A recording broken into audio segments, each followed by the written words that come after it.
nzambe na ngai Shadow, nzambe na ngai kaye na yo penza Shadow ba zero moyene bandela ne mwana ngai likam nini naomona bakalkula simple boye batindaki ozwango zero Shadow yo tangaka bien te nga vraimen na bandeko ozwa ba zero te ba 10 sur 10 mwana oyo ba 9 ba 8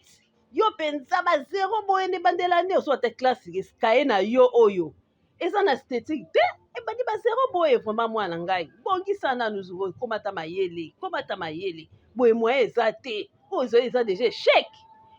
échec yango ezomonana na ebandela ne boye mwana ngai Shadow likambo nini koma mayele tanga kaka ye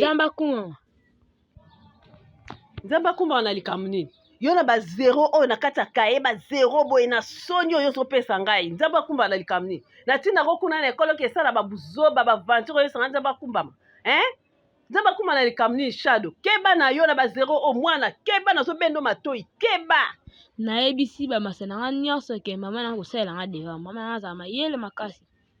yango na ye na yango epa na yo mama soki osali nga na ye nayebi ke na kozwa 10 sur 10 eza devoir ya matu mama balobi to trouver valeur ya x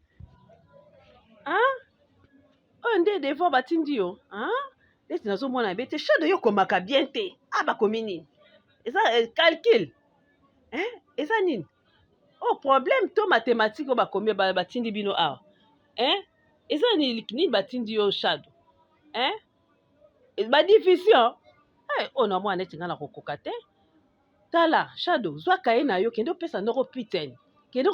piten akoki koyede yo na devoir nga okuti nga na ozosala misala ebele zwa kaye ke epesa ndoko piten oki